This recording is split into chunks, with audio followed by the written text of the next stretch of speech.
membayar kantor pusat ya atau home office, maka di sini nanti akan muncul jurnal ya karena membayar beban dari kantor cabang pada cash karena keluar uang. Kemudian di sini itu muncul expense ya.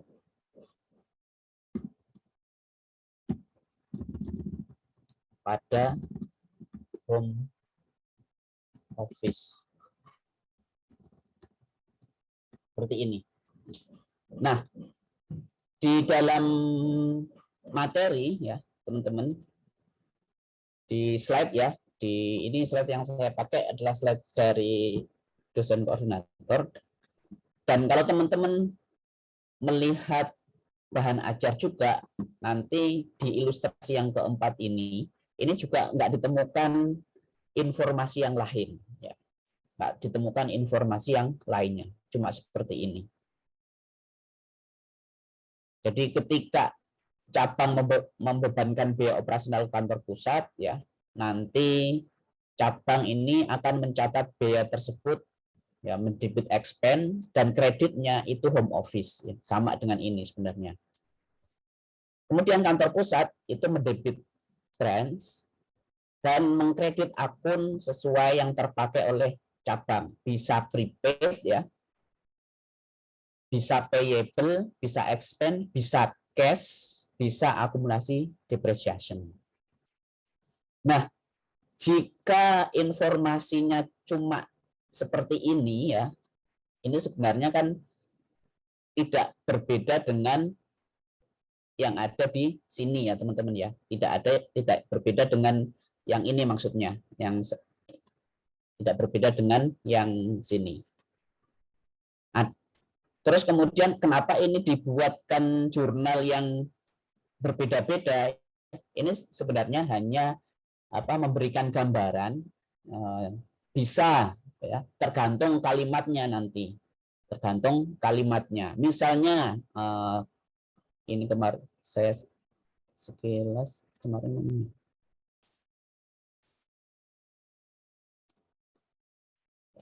Misalnya untuk yang prepaid nih, prepaid insurance ya. Jadi misalnya itu di Januari nih, Januari kantor pusat ini sudah membayar beban asuransi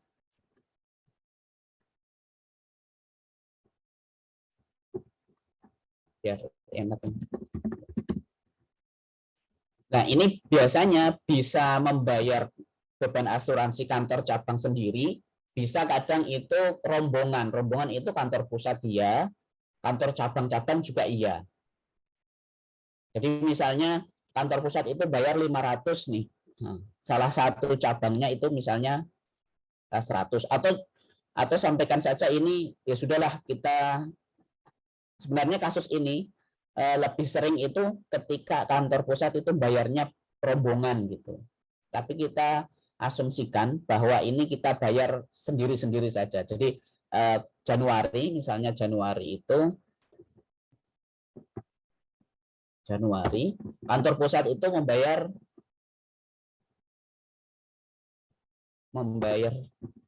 asuransi dari kantor cabang. Misalnya senilai 100. Pengakuannya atau pencatatan ya, pencatatan ini menggunakan beban dibayar di muka. Pengakuan menggunakan beban dibayar di muka. Karena ada yang langsung mengakui sebagai beban ya, ada yang mengakui sebagai prepaid gitu ya, atau prepaid. Maka kantor pusat pada saat membayar itu kan akan mengakui prepaid ya, prepaid insurance sebesar 100 pada cash. Sedangkan di sini ini kan belum kan ya. Nah, di akhir periode biasanya Desember, makanya biasanya kasus seperti ini tuh seringnya itu karena rombongan. Jadi kantor pusat, kantor cabang 1, kantor cabang 2 itu bayar asuransinya secara bareng-bareng gitu. Tapi karena ini asumsikanlah ini kita sendirikan saja ya. Kadang kan 500 itu kantor cabang 1 itu 100, kantor cabang 2 100, yang kantor pusat 300 misalnya. Nah, pada saat akhir tahun kantor pusat ini akan mengalokasikan karena bukan beban dia ya.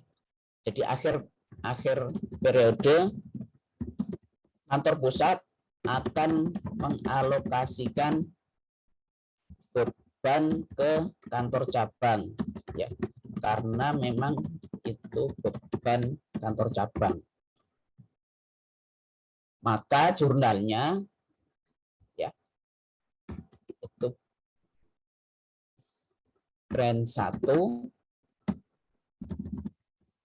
pada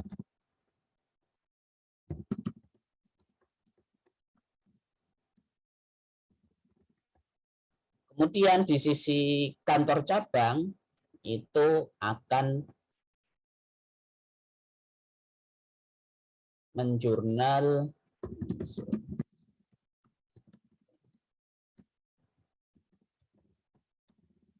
pada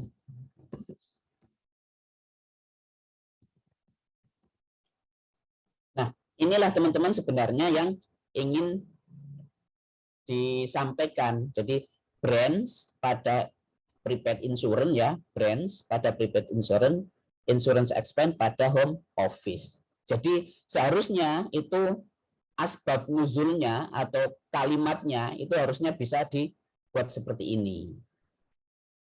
Nah, kalau cuma seperti ini ya teman-teman akan bingung ini dari mana gitu. Jadi sebelumnya sudah ada penjurnalan. Begitu juga misalnya dengan pajak ya, pajak. Di pajak misalnya pajak itu kantor pusat ini dapat tagihan pajak lah. Misalnya dapat tagihan pajak yang menjadi beban kantor cabang dan langsung mengalokasikan atau memberitahukan ke kantor cabang. Nah, kalau step by step kan sebenarnya jurnalnya kan ketika terbit SPT itu kan tax expense ya pada tax payable. Ini misalnya belum dibayar. Katakanlah ini berapa? 50. Nah, biasanya ini juga kadang kantor pusat seringnya itu bayarnya juga barengan dengan yang lain. Terus kemudian langsung dialokasikan ya, langsung dialokasikan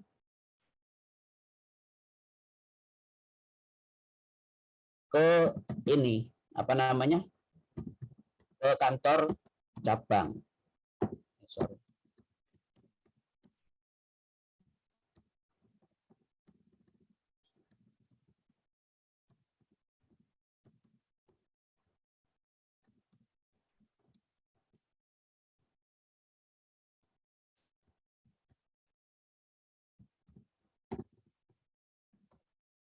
Nah, sebenarnya teman-teman kalau mau step by step itu kan ada pengakuan beban dulu sama hutangnya, baru kemudian dialokasikan. Hanya saja asumsinya di ilustrasi ini tuh barengan, sehingga barengan ya, sehingga akhirnya jurnal itu tanda kutip disederhanakan ya. Jadi ini sorry. Ini caranya gimana nih? Jadi ini kan seperti ini. Untuk di kantor cabang sendiri ini langsung ke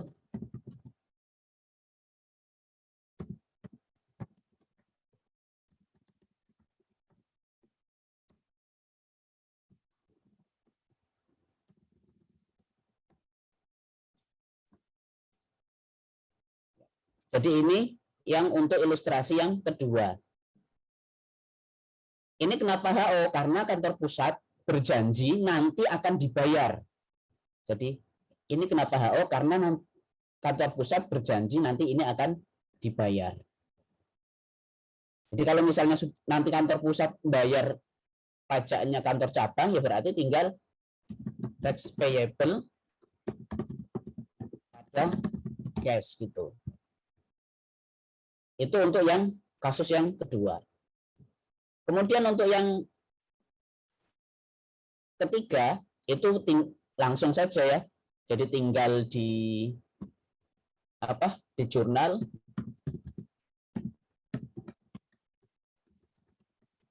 cash, terus kemudian akan dialokasikan ini berapa ini 150 ya.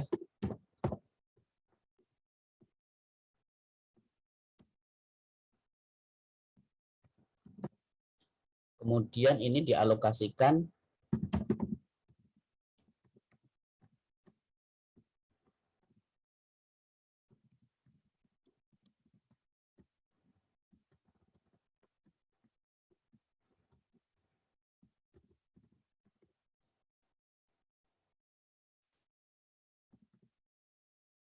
ini jadi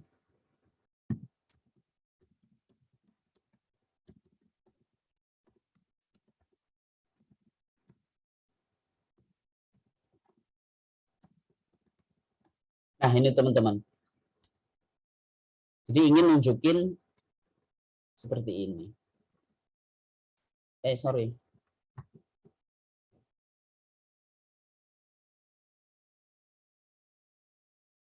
Jadi kalimatnya di dalam soal itu harusnya jelas clear ya, bukan hanya seperti ini. Tapi mungkin misalnya kantor cabang mengalokasikan beban iklan yang sudah dibayar ke kantor cabang, sorry.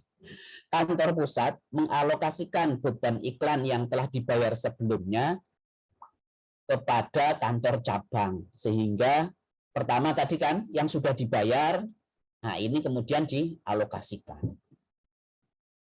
Ini khawatirnya kalau cuma seperti ini nanti teman-teman bertanya-tanya, loh kok tiba-tiba muncul jurnal seperti ini. Kalau hanya informasinya cukup gini aja, ya berarti hampir sama dengan yang ada di atas.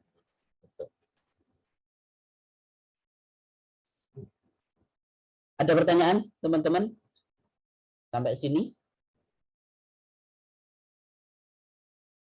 Oke, kita lanjut ke terkait yang kemarin ya. Kemarin itu kita ini kasus spesial program.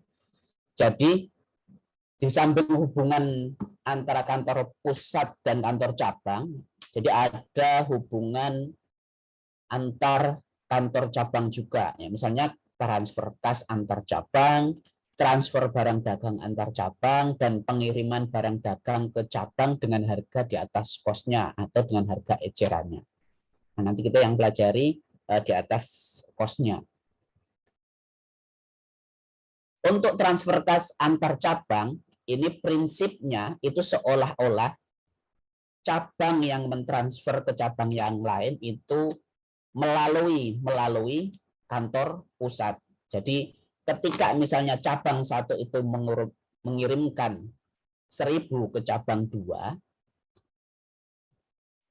otomatis kasnya itu kan akan berkurang. Jadi kas dikredit, kantor cabang 2 akan memperoleh kas. Jadi kasnya bertambah, kas didebit.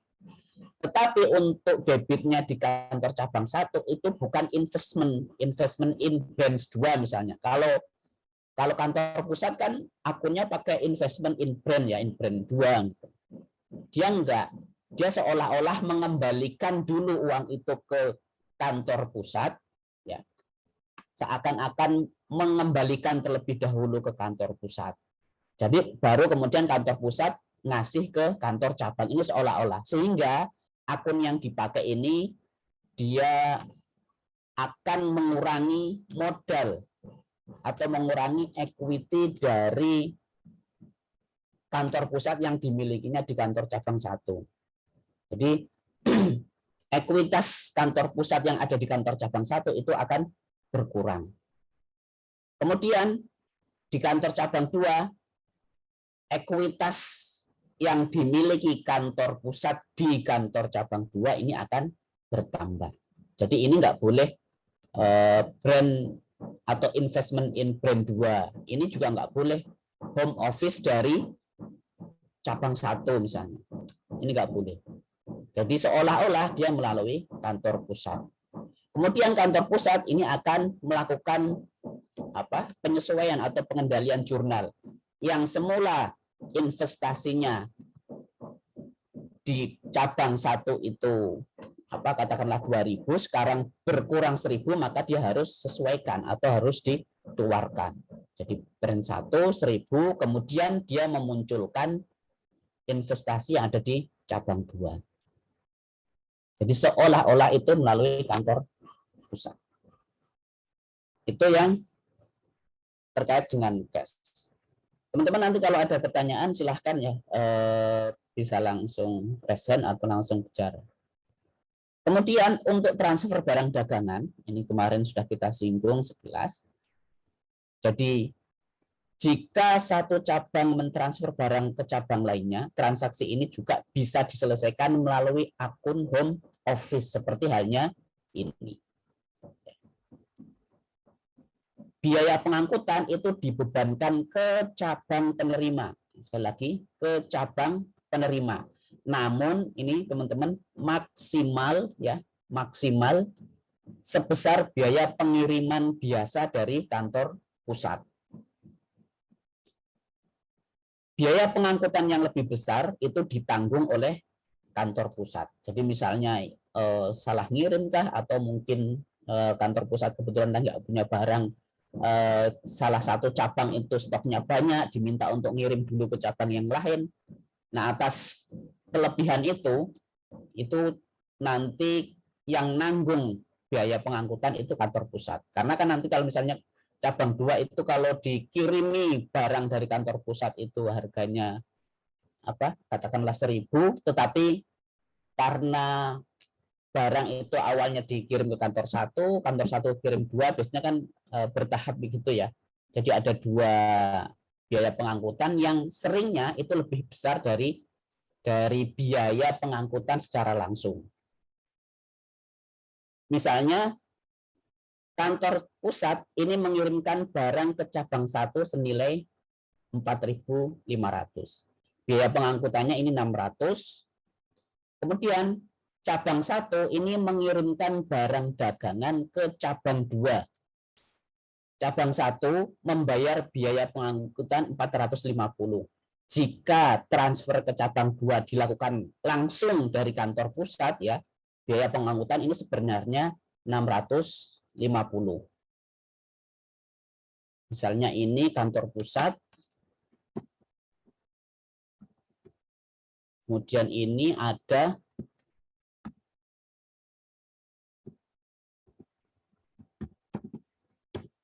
cabang 1, ini ada cabang 2. Kalau misalnya ini dikirim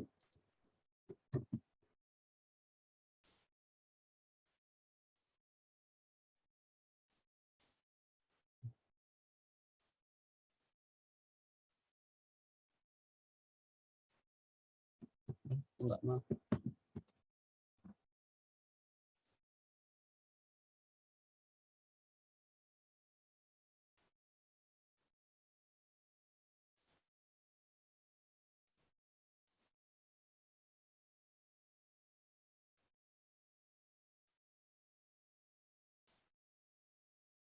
Kalau misalnya dari kantor pusat ke cabang 1 itu secara normal 600 ya.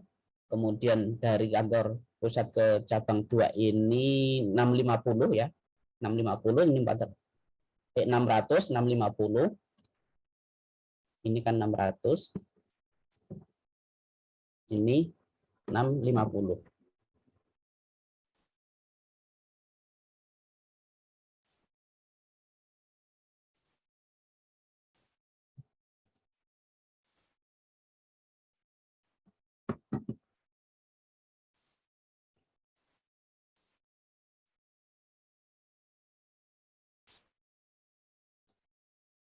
ini 450 ya. Nah, kalau dihitung secara kasat mata biasanya kan yang tidak langsung biasanya lebih mahal, lebih banyak. Ini biasanya umumnya. Walaupun mungkin ada kasus tertentu yang ternyata lebih murah gitu misalnya. Jadi pertama ya teman-teman,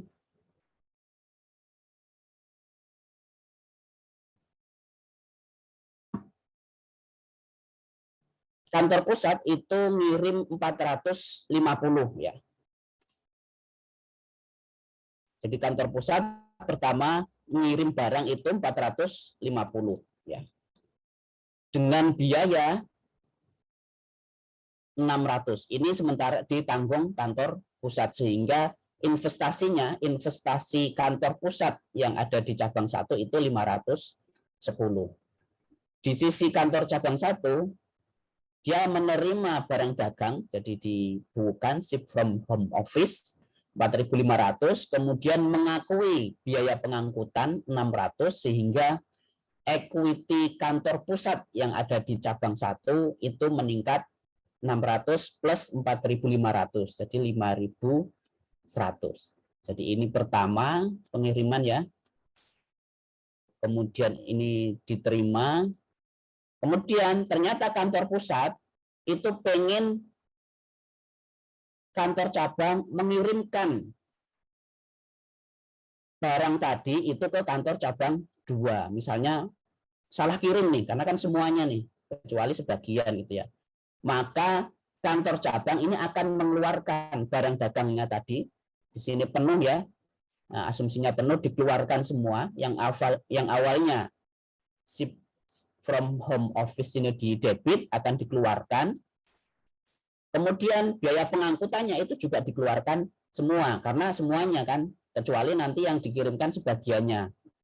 Persentase misalnya 50%, maka nanti track in-nya biasanya juga akan dihitung proporsional. Di samping mengeluarkan barang dagang dan biaya pengangkutan, ternyata kantor cabang 1 ini harus mengeluarkan lagi untuk biaya pengangkutan ke cabang 2. Berupa cash 450, sehingga ya, equity atau modal kantor pusat yang di kantor cabang 1 itu berkurang 5.550. Padahal tadi nambahnya itu cuma 5.100 ya.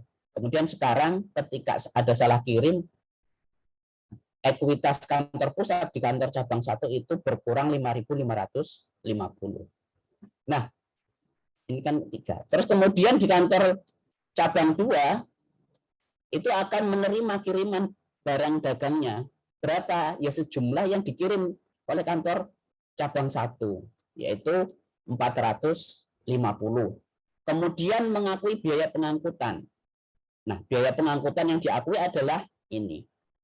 Maksimal sebesar biaya pengiriman biasa dari kantor pusat, yaitu sebesar 650.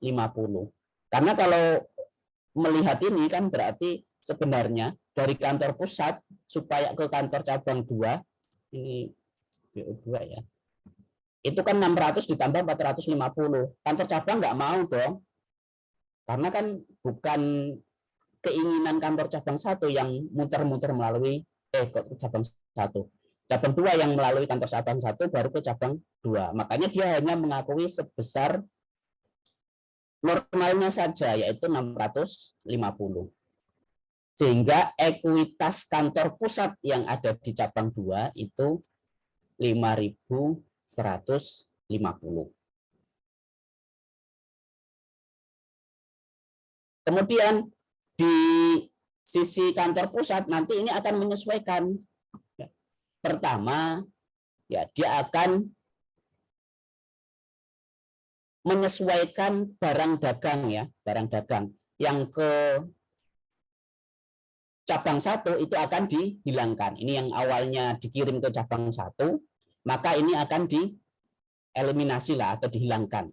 Ship to brand 1, kemudian memunculkan ship to brand 2.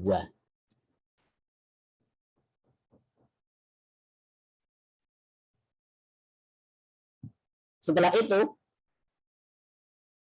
kantor pusat juga akan mengakui investasi atau menyesuaikan nilai investasinya di masing-masing cabang. Pertama yang ada di cabang 1 nih, nilainya akan disesuaikan berkurang 5.550, yaitu sebesar ini ya. Walaupun saat ngirim ini cuma 5.100 nih. Kemudian memunculkan nilai investasi atau investment in brand 2 5.150. Selisihnya ini adalah sebagai kerugian karena kelebihan tadi biaya pengangkutan. Jadi karena mungkin kesalahan ngatur kantor pusat yang seharusnya bisa langsung ke kantor cabang 2 tetapi ke kantor cabang 1 terlebih dahulu. Nah, kasus yang jarang terjadi sebenarnya ternyata misalnya setelah dari dari cabang 1 ke cabang 2 ini lebih kecil, walaupun di dalam soal bisa-bisa saja ya, tapi aneh ya. Aneh. Terus pengakuannya gimana? Ya sudah diakui saja sebesar maksimal sebesar biaya ini. Biaya maksimalnya sebesar biaya pengiriman biasa. Sehingga tidak ada loss ataupun misalnya harusnya untung. Wah, nanti kalau untung ini jadi modus. Gitu. Jadi tidak ada pengakuan gain kalau misalnya ternyata yang muter-muter tadi lebih murah misalnya. Jadi tidak ada pengakuan gain. Seringnya itu yang berlaku di umum sih realnya seperti ini. Jadi ada loss biasanya. Tapi kalaupun misalnya ada kasus khusus ya, ternyata malah lebih kecil, yaitu diakui maksimal yang biasa. Jadi tidak ada gain di sini. Nah itu untuk yang barang dagang. Kemudian kita ke pengiriman barang ke cabang pada harga selain at cost. Dalam hal ini kita akan lihat karena adanya margin ya, persentase margin.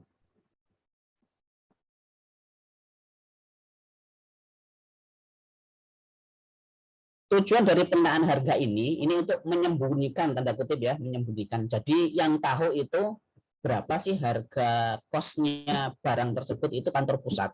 Kantor cabang itu hanya tahu pokoknya nanti saya harus mengembalikan atau bayar kantor pusat sekian. Nah tujuannya ini memaksimalkan proses penjualan. Jadi yang tahu itu kantor pusat.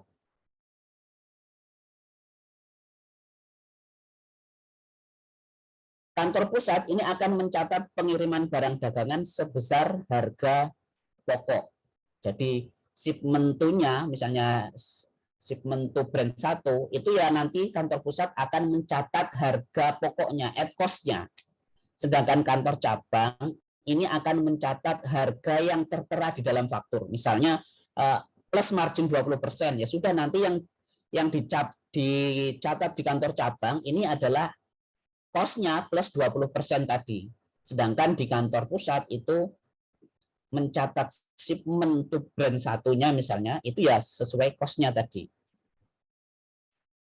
Bila tagihan ke cabang melebihi cost-nya, maka laba yang dihitung oleh cabang sebetulnya akan lebih kecil dibandingkan laba yang sebenarnya. Nah, inventory yang dilaporkan cabang akan dilaporkan dengan angka yang lebih tinggi.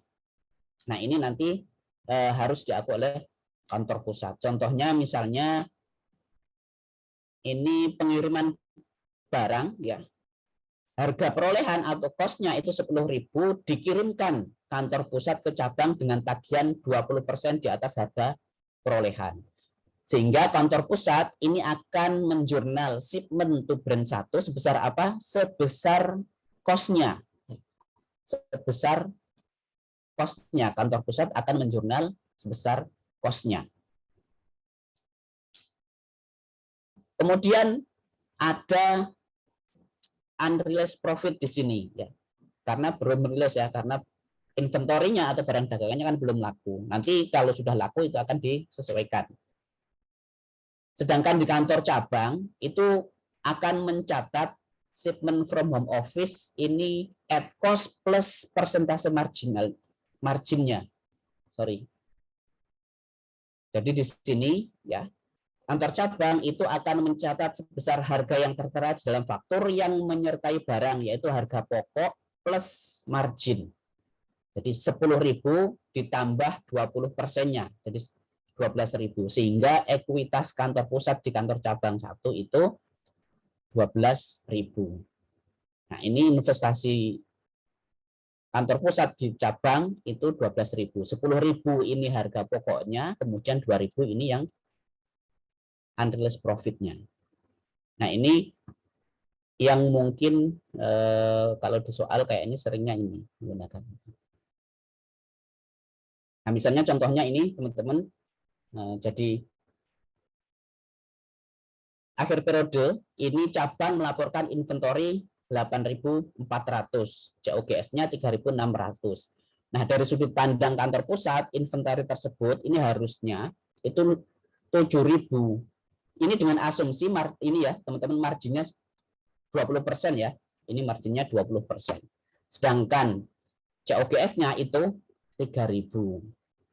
Nah, di dalam barang yang laku itu sebenarnya sudah ada yang menjadi keuntungan ya. Yang tadi misalnya 2.000 itu laku 30%-nya itu ada 600, sehingga nanti di kantor pusat itu melakukan penyesuaian unrealized profit pada branch income senilai 600. Yang 1.200 ini belum laku ya, masih dalam bentuk inventory.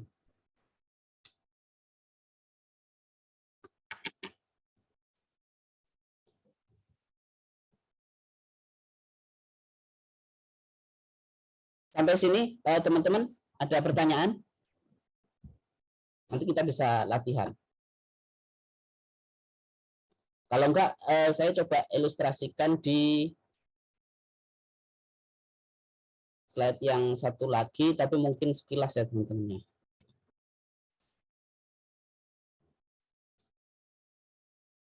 Ini sudah terlihat teman-teman? Sudah, Pak. Nah, ini adalah ilustrasi laporan ya, neraca antara kantor pusat dengan kantor cabang. Jadi ini ada laporan posisi keuangan yang ada di pusat, kemudian ini yang ada di cabang, kemudian ini kombinasinya. Jadi kalau di Hubu ini lebih dikenal istilah kombinasi. Kalau yang kemarin induk dan anak kan konsolidatif.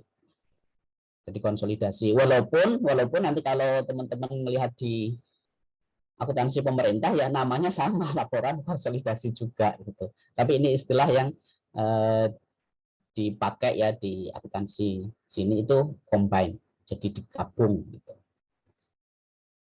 Kita lihat di laporan yang ada di kantor pusat itu ada yang namanya brands, atau sebenarnya ini kan investment in brand. Ini adalah aset. Atau kalau misalnya itu adalah RKSKPD gitu ya, kalau di akun mudah. Sedangkan di sisi kantor cabang itu dia mempunyai akun home office. Nilainya ini setelah dilakukan penyesuaian harusnya ini sama. Harusnya sama. 78.500, 7.800. Nah, misalnya kalau ada ini kebetulan ada cabangnya cuma satu ya. Nah, kalau misalnya ada cabangnya 2 berarti nanti ini mungkin brand 1, brand 2 dan sebagainya, atau mungkin cabang Semarang, cabang Bandung, cabang Surabaya gitu. Jadi nanti laporan keuangannya di home office masing-masing cabang itu harusnya sama dengan yang ada di sini. Karena nanti ini yang akan dieliminasi. Selain itu, kita lihat bahwa ada di sini merchandise inventory. Jadi ini akhir 2009 yang mana nanti akan menjadi awal tahun 2010 ya. Jadi ada merchandise inventory 100.000, tetapi kita lihat di sini ada unrealized profit atau unrealized inventory profit 5.000. Sedangkan di sini ada inventory 45.000. Secara logika, jika pusat ini masih mengakui adanya unrealized profit 5.000, sebenarnya inventorinya cabang itu ada 5.000 yang belum direalisasikan profitnya. Jadi kan cabang kan mengakui kan tadi ya plus marginnya.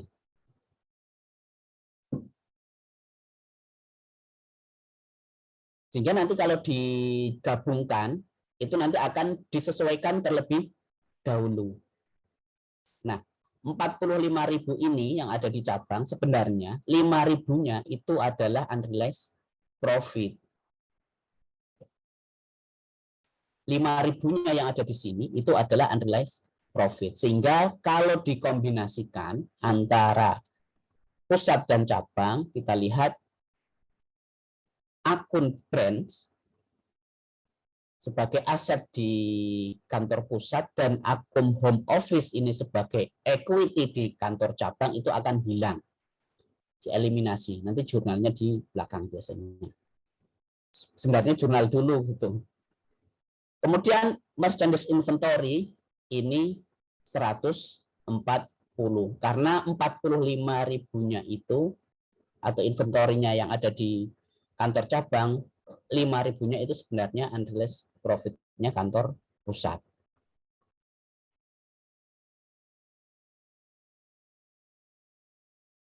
Jadi bisa disimpulkan, jadi inventory yang ada di kantor cabang itu 45.000, terdiri dari inventory yang berasal dari pembelian ke pihak luar 20.000 dan bukan pembelian ya, mungkin lebih kepada yang berasal dari kantor pusat 25.000 yang ditagihkan dengan margin 25%. Sehingga sebenarnya 25.000 ini itu kalau add cost-nya yang dicatat pusat itu cuma 20.000, bukan 25.000. Kalau cabang nyatatnya 25.000 karena dia nggak tahu sebenarnya. Pusat cuma ngasih ini nilainya 25.000, yang tahu marginnya berapa itu pusat. Jadi pusat tahu nih, aku sebenarnya itu ngasih barang ke kantor cabang senilai 20.000, tetapi aku naikkan 25%-nya. Nah, cabang itu nggak tahu, pokoknya bilnya, tagihannya itu 25.000. Jadi di cabang itu akan mencatat bil sesuai bilnya ya 45, tapi kalau di pusat itu marginnya atau profit yang belum direalisasikan itu 5.000. Jadi sebenarnya itu istilahnya kalau tanpa margin itu nilai yang ada di sini itu 40.000. Jadi dengan demikian inventory di kantor pusat itu menjadi 140.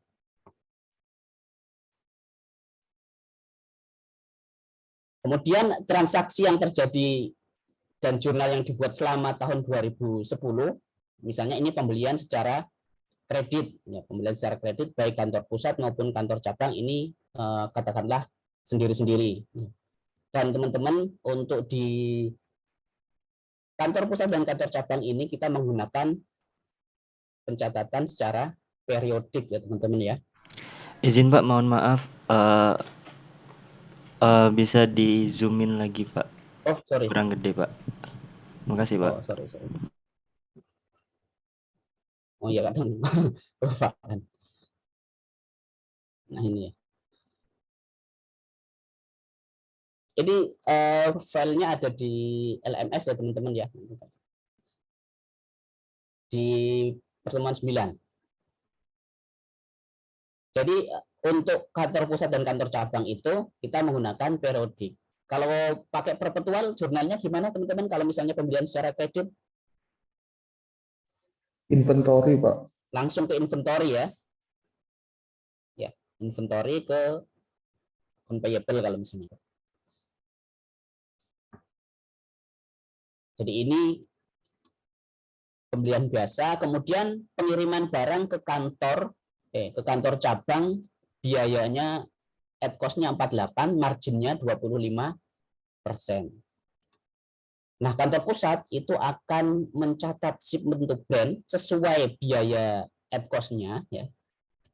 Kemudian tapi kalau kantor cabang itu akan mencatat sesuai tagihannya. Jadi kantor cabang ini nggak tahu sebenarnya at cost atau biaya perolehan atau COGS-nya barang yang dikasihkan itu 48. Pokoknya dia mencatat sebesar tagihannya. Jadi shipment from home office 60.000.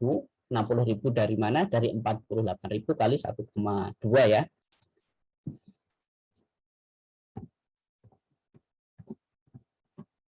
Karena 25%, sorry, 25%. Berarti 1,25, 60.000. Ekuitas kantor pusat di kantor cabang juga naik 60.000. Nah, investasinya itu 60.000 karena sesuai dengan kenaikan ekuitas ya, teman-teman. Branch ini ya, dengan home office ini, jika branch naik, maka home office ini juga naik. Besarnya berapa itu akan sama.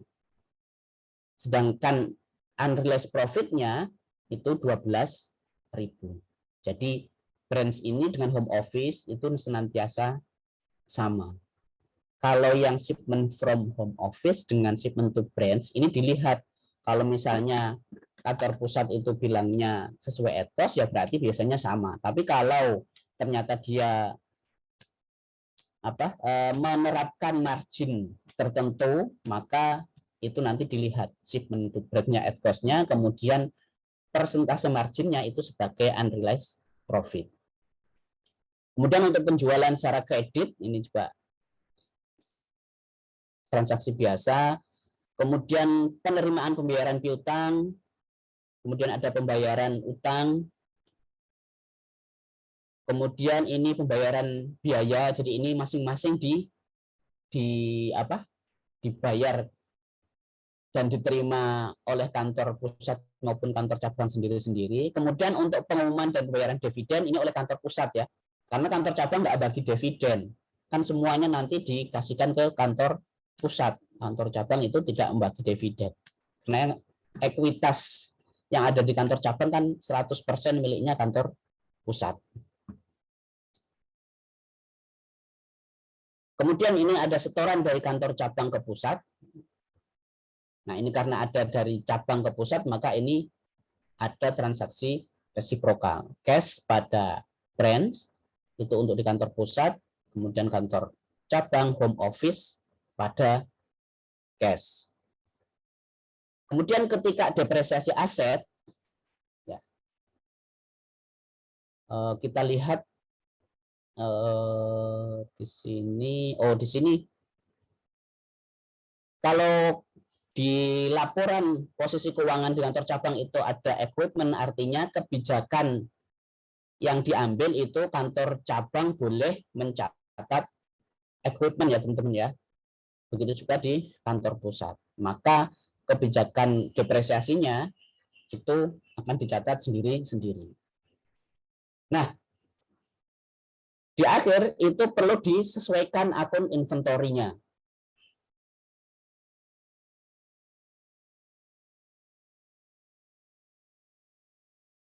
Ini kenapa perlu disesuaikan? Karena ya, kalau di metode periodik, teman-teman, inventory itu nggak akan pernah berubah, ya, nggak akan pernah berubah. Berbeda dengan perpetual, ketika masuk itu mesti ada jurnal tuh. Kalau yang periodik kan tadi purchase tuh nggak ada inventory. Kalau perpetual kan ada inventory. Begitu juga ketika penjualan juga ketika perpetual kan ada menjurnal inventory juga kan. Nah, kalau perpetual kan nggak mau beli kah, mau jual kah, nggak kelihatan gitu. saldo inventorinya. Makanya perlu dilakukan stok opnam. Sehingga pertama dia akan menghilangkan inventory awalnya, baru memunculkan ending inventorinya. Karena kan ini adalah hasil dari stok opnam. Karena kan nggak ketahuan kalau di periodik itu. Padahal di sini ada penjualan nih. Sorry, di sini ya. Padahal ada penjualan. Ini berapa yang dijual kan nggak ketahuan kalau periodik. Kalau perpetual kan ketahuan semua tuh. Jadi kalau beli berarti dia langsung inventory gitu ya. Kalau penjualan selain account receivable sales kan ini kan ada juga ya. Ada jurnal satu lagi. Ya teman-teman ya, ingat kan apa jurnalnya? Kalau perpetual? COGS pada inventory, Pak. Iya, terima kasih Mbak. Itu kalau perpetual senantiasa akan ketahuan itu inventory ending. Tapi kalau periodiknya ketahuan, tahunnya inventorinya apa di sini ya, akhir itu tahu-tahu pokoknya nanti stok opnam berapa gitu. Di sini yang awalnya 100 ini 45 menurut catatan cabang ya. Kemudian ada pembelian, ada penjualan, begitu di stok opnam ternyata ending inventory-nya cuma 80. Jadi ini perkiraan sementara. Jadi inventory itu akan disesuaikan dengan akun income summary atau perkiraan sementara, baik di pusat maupun di daerah. Nah, kita tahu ini catatan home office itu 80.000 setelah dilakukan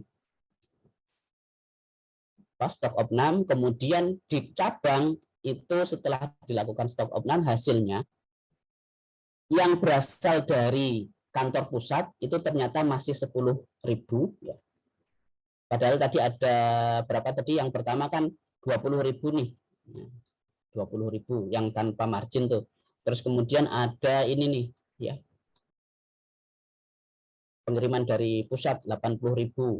Tapi kita nggak tahu karena dijualnya laku berapa. Nah, informasinya di sini yang dari kantor pusat itu inventorinya masih 10.000, yang hasil pembelian itu 30.000.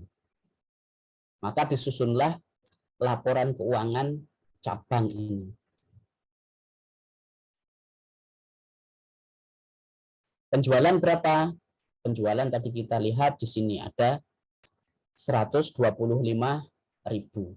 Kemudian kita akan cari COGS.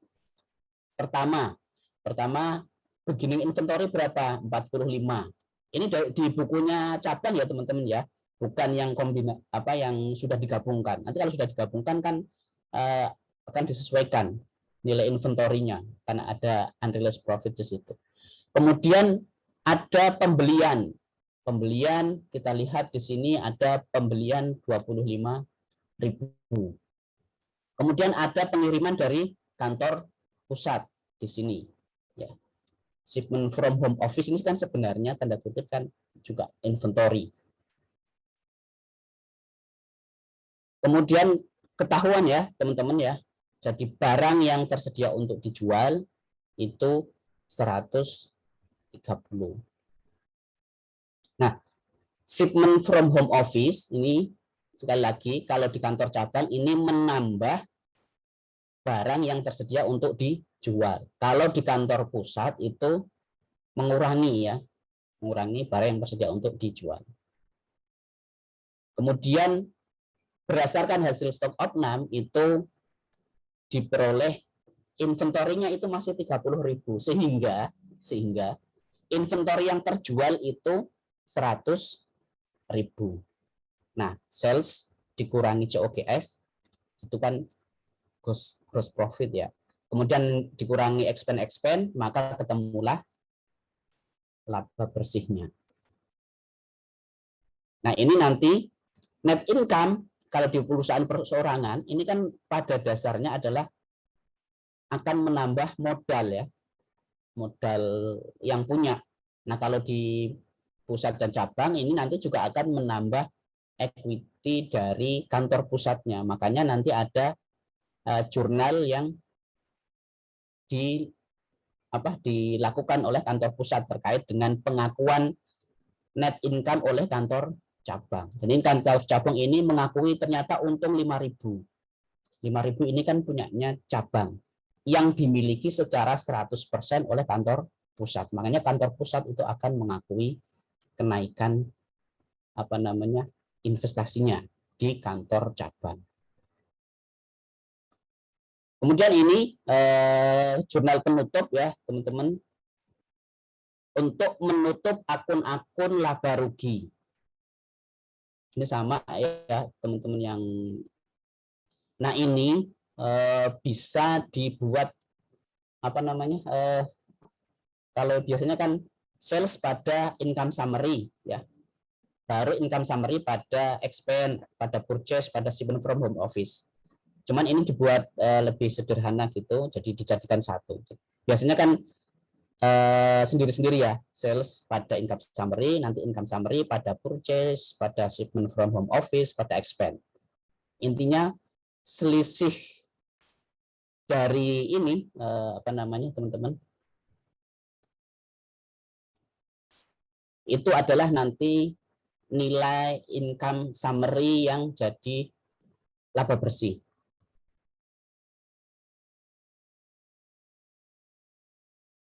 Jadi kalau mau dirunut ya, income summary ini 45, kemudian ini 30 ya. Jadi ada 15. Kemudian ini income summary dikredit 20, berarti 5.000, maka sisanya itu sebagai net income. Jadi ini nilai ini itu adalah selisih dari sini, kemudian ini, dan juga ini. Nah kadang ini untuk jurnal ini bisa dua jurnal, sales pada income summary pada expense pada purchase, pada selisihnya itu adalah nanti dinolkan. Jadi akun perkiraan sementaranya itu harus 0. Ditransfer kemana? Ditransfer ke home office. Karena pada dasarnya ini kan nilai net income. Net income itu kalau di perusahaan-perusahaan kan akan masuk ke sebagai modal ya. Sedangkan modal di kantor cabang itu kan 100% kepunyaan kantor pusat. Nah, pada saat kantor cabang ini menjurnal atau mengakui net income ya, maka kantor pusat ini akan mengakui pendapatan dari cabang, misalnya ini cabang 1 ya, pendapatan cabang 1 yang sekaligus menaikkan investasinya. Jadi pada saat kantor cabang ini mengakui adanya net income, maka kantor pusat ini mengakui pendapatan dari cabang tersebut.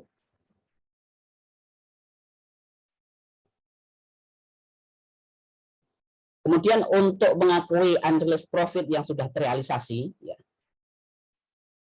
dan membawa akun unrealized profit ke jumlah yang seharusnya dan untuk mengoreksi laba cabang, maka ini perlu di jurnal unrealized profit pada branch income atau pendapatan cabang. Jadi berapa sih sebenarnya yang sudah realize ya? Tadi kan pertama itu kita ketahui ada unrealized profit 5.000 nih. Kemudian ketika home office mengirim barang ke kantor cabang, itu kan ada unrealized profit juga 12.000. Artinya di situ ada 17.000 unrealized profit sebelum disesuaikan. Padahal tadi sudah laku itu 100.000 ya. Maka kita bisa lihat ini hitungannya, teman-teman.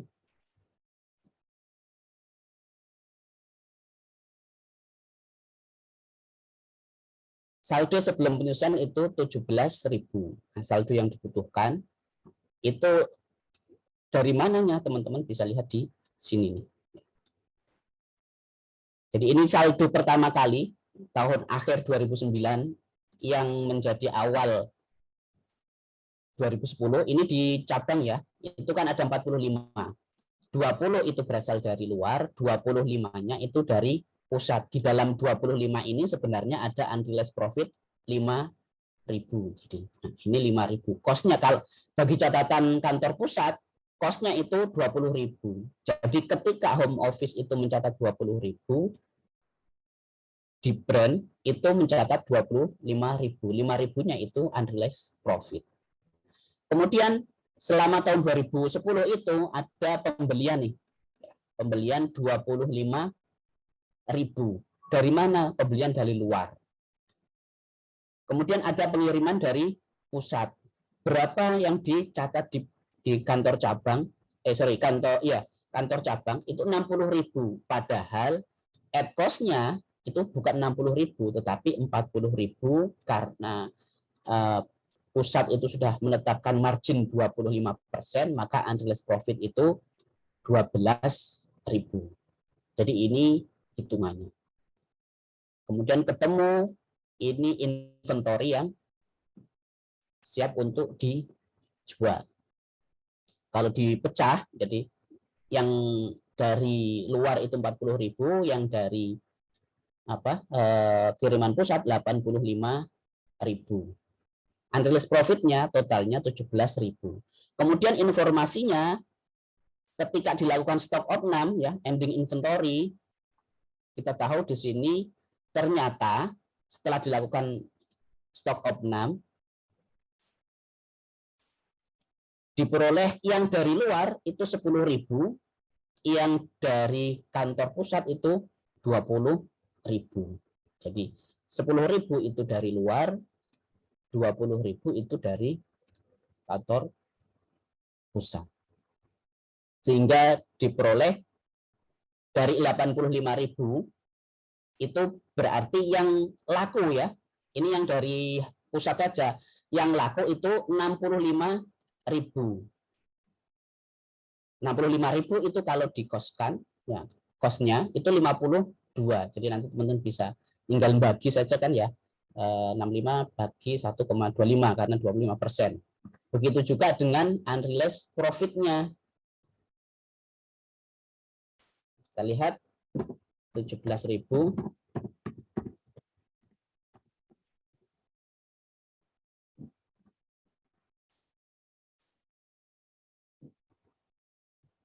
dikurangi dengan yang ending inventory, kalau di unrealized 4.000, jadi yang realized ini 13.000. Jadi inilah unrealized profit yang sudah terrealisasi. Ini yang belum terrealisasi.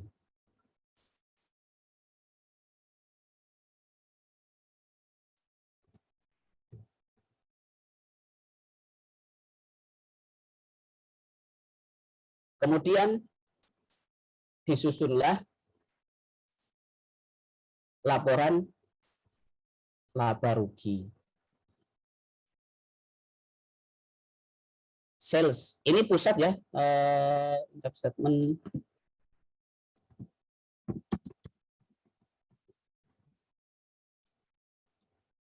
penjualannya 300, kemudian pendapatan dari brands tadi itu 18.000. Dari mana?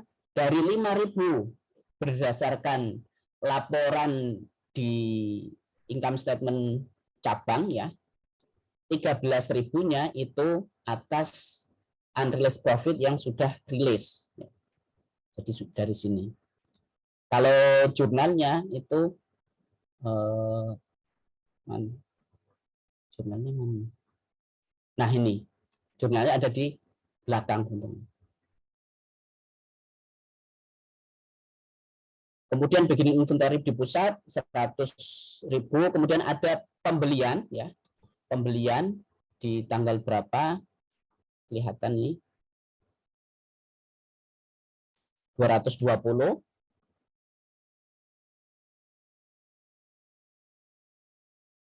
Kemudian ada shipment to brand. Kalau shipment to brand ini mengurangi barang yang tersedia untuk dijual. Kemudian dikurangi ending inventory, inilah harga pokok inventory yang terjual ya. Ketemu gross profit dikurangi dengan beban-beban, maka net income-nya 76.000. Sama tadi ya teman-teman, nanti akan dilakukan jurnal penutup, menutup akun-akun laba rugi. Kalau di cabang tadi sales gitu ya, kemudian expense, purchase. Nah, karena ini ada pendapatan yang berasal dari cabang, maka ini juga harus ditutup. Branch income 18.000, kemudian sales, kemudian shipment to branch. Kalau di cabang kan shipment from home office itu ada di sisi kredit. Ini langsung boleh ya teman-teman, nanti brand sales, shipment to brand itu pada income summary pada purchase dan expense. Ketemulah selisihnya, selisih antara inventory awal, akhir, terus kemudian income summary ini adalah net income yang ada di kantor pusat. Tetapi bukan karena ini asumsinya bukan perseorangan ya, dia ke retained earning. Jadi kalau misalnya perseroan misalnya ya, dia ke retained earning. Kemudian menutup akun dividen, retained earning pada dividen. Nah, nanti bisa dilihat di sin dividen, mana dividen. Nah, ya, dividen.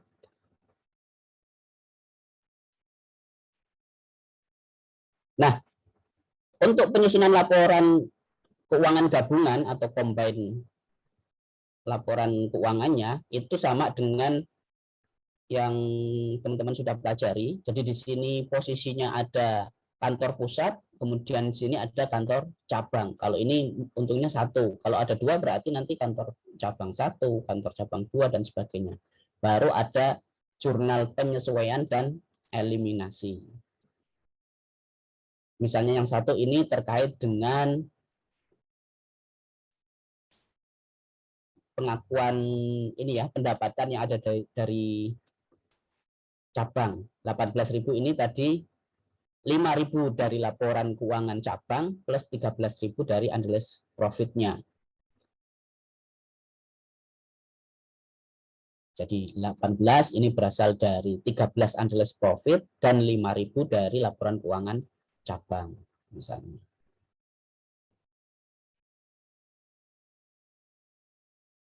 Kemudian untuk laporan yang dikombinasi tinggal menjumlah saja 300 ditambah 120, 420, kemudian ini otomatis nanti 0, kemudian beginning inventory ini ya ada penyesuaian ya di 5.000 sehingga beginning inventory 140. Nah, yang ini teman-teman kayak home office ya, ini mesti 0. Kemudian selain home office itu ada branch. 108.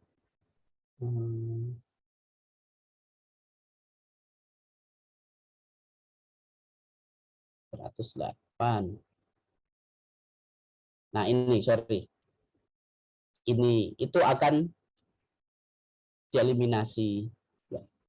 Ini dieliminasi. Kemudian shipment to brand sama shipment from home office termasuk juga unrealized profit ya. Itu akan dieliminasi. Yang lain itu tinggal menjumlahkan seperti teman-teman menyusun laporan keuangan konsolidasi. Ini cuma istilahnya combined statement. Tapi kalau laporan kita nyebutnya di akuntansi pemerintah juga konsolidasi juga gitu. Nah, jurnal eliminasi yang dibuat di kantor pusat ya, pengakuan untuk mengeliminasi pendapatan cabang dari pertama dari income statement yang awal dibuat oleh kantor cabang dan unrealized profit 13.000. Kemudian shipment to branch ya 48.000, pada unrealized profit 12.000.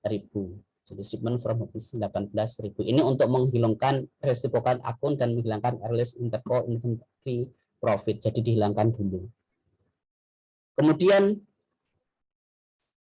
merchandise inventory, pada merchandise inventory ini sebenarnya bisa COGS ya teman-teman, bisa langsung juga merchandise inventory.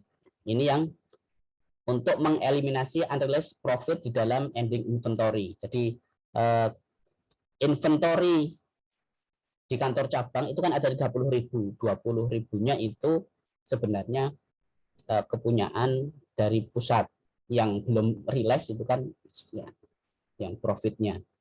Kemudian unrealized profit pada COGS ini 5.000. Kemudian ini untuk mengeliminasi akun resiprokan home office dan investment in brand.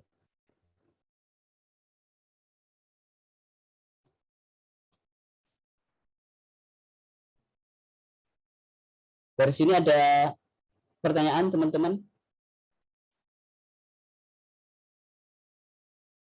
Sebenarnya, Pak. Ya. Tadi asal usul yang E itu gimana ya Pak, jurnal eliminasinya? Yang Yang ini, E. Iya Pak, yang di bawah.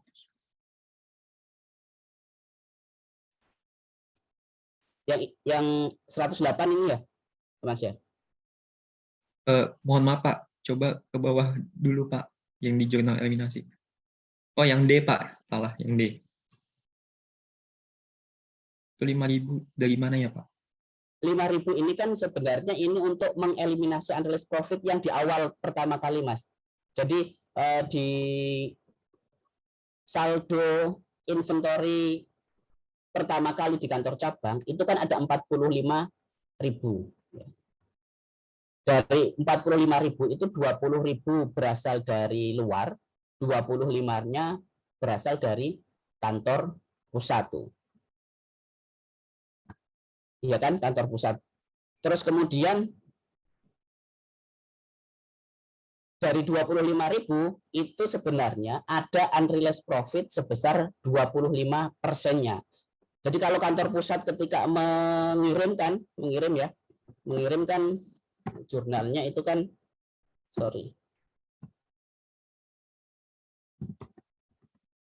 pada ini ya, shipment tuh B1 nih. Terus kemudian kan seperti ini nih, ada unrealized profit nih. Katakanlah misalnya 5.000 nih. Padahal 5.000 ini ketika sudah jalan, kan tadi ketika ada tambahan dari home office sebesar berapa, 60.000, itu kan ada tambahan unrealized 12.000. Nah, ada 12.000. Terus kemudian sampai akhir yang sudah rilis itu kan 13.000 nih, teman-teman. Yang sudah rilis ini kan 13.000. Ini kan sudah diakui nih. Ya. Sebagai pendapatan. Makanya di sini itu perlu dieliminasi yang 5.000-nya. Jadi untuk mengeliminasi unrealized profit yang di awal, karena dari 13.000 itu sebenarnya 5.000 itu mungkin sudah realize di sini semua. Sehingga kalau saat itu akhir unrealized-nya itu ya berarti tinggal 4.000 ini. Jadi nanti kalau dibuat T-icon ya, itu unrealized profit itu harusnya di akhir itu ada 4.000. Jadi misalnya pada awal pengiriman itu ada 5.000, kemudian ditambah 4.000, ya, kemudian ketika sudah rilis itu 13.000, maka unrealized profitnya itu 4.000 di akhir. Nah, itu kan masuk di sini.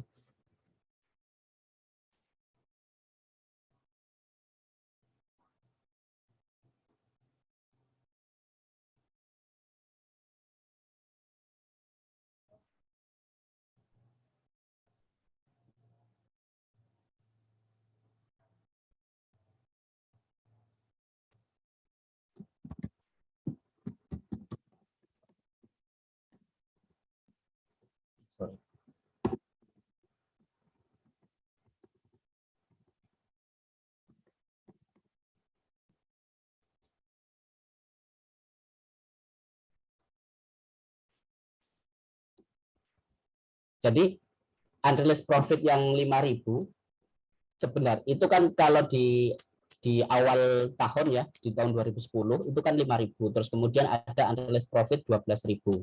Nah, padahal di akhir itu diketahui unrealized profitnya yang belum laku lah istilahnya, yang belum laku itu kan tadi di sini jumlahnya kan 30 nih. 30 20-nya itu berasal dari kantor pusat. Nah, di dalam 20.000 ini itu ada unrealized 4.000 sehingga 17.000 yang sudah rilis itu yang sudah bisa diakui sebagai profit itu 13.000. Jadi unrealized profit itu tadi dihilangkan terlebih dahulu lah istilahnya biar memudahkan gitu. Nah, pengakuannya ada di sini.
Kalau lihat itunya teman-teman historinya kan seperti ini ya.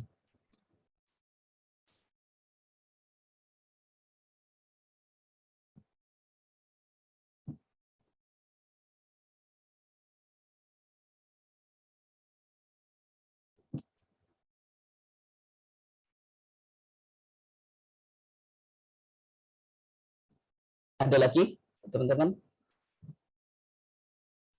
Izin bertanya, Pak. Silahkan Mas Budi Gunal. Ya, Pak. Nah, jadi saya agak bingung di sini sih, Pak. Kan misalnya yang pertama saya tanyakan itu si kantor cabang itu boleh nyatet itu tuh periodik perpetual itu boleh dua-duanya atau ditentukan gitu, Pak? Nah, sebenarnya sih ini tergantung kebijakan ya teman-teman ya. Sebenarnya kalau periodik itu kan kayak jurnal-jurnal itu malah enggak perlu karena kan semuanya inventory itu ketahuan. Masuk keluar semua inventory itu kan ketahuan. Sedangkan kalau periodik kan enggak. Jadi kayak income summary pada merchandise inventory pada income summary itu ketahuan, nggak perlu jurnal. Tapi di dalam pembelajaran kita sepertinya memang diarahkan ke periodik. Kalau perpetual itu biasanya kan sudah by system rata-rata tuh. Jadi mungkin hitung seperti ini sudah lebih istilahnya by system. Ini mungkin kenapa di perpetual supaya kita tahu alurnya gitu. Jadi sebenarnya boleh-boleh saja sih perpetual atau periodik, tetapi mungkin perpetual akan tidak lebih banyak jurnal penyesuaiannya dibanding dengan periodik. Hanya saja karena di sini itu nanti periodik, maka teman-teman kalau terkait dengan mata kuliah ini, nanti teman-teman jurnalnya periodik ya. Nah, terus ini Pak, misalnya nyatetnya secara periodik gitu kan Pak. Nah, kan kita tahu di cabang itu pasti ada shipment from home office ya Pak. Nah, itu nanti direklas ke akun inventory atau tetap jadi shipment from home office Pak? Buat nanti pencatatan di akhirnya itu jadi COGS atau seperti apa Pak? Shipment from di cabang. Cabang Pak. Cabang seperti ini Mas. Jadi nanti tetap jadi shipment from home office nih.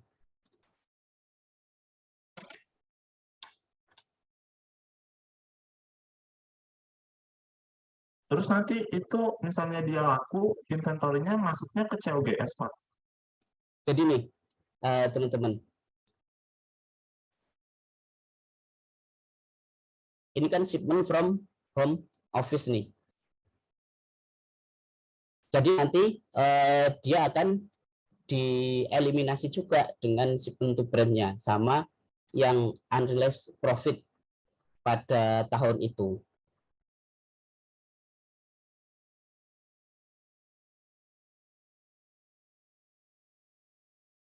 Sebenarnya shipment from home office ini kan mau beginning inventory, ini pusat ya, mau cabang, mau beginning inventory, mau purchase, mau shipment, ini kan tanda kutip sebenarnya wujud aslinya kan ya inventory ya.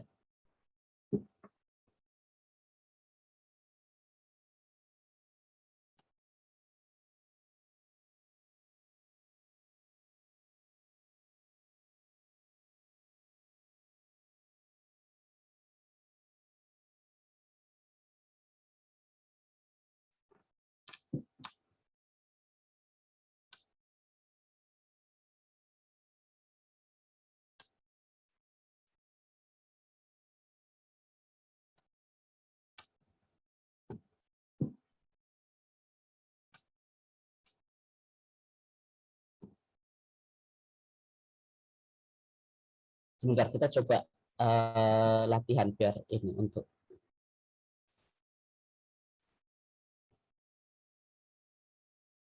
Izin, Oke. Pak.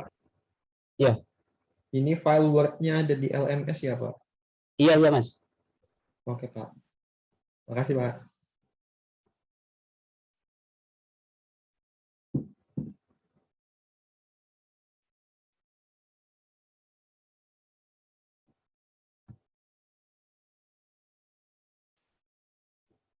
Baik teman-teman, coba sambil dilihat mungkin untuk latihan di LMS di pertemuan 9 itu ada latihan kantor pusat dan cabang 1.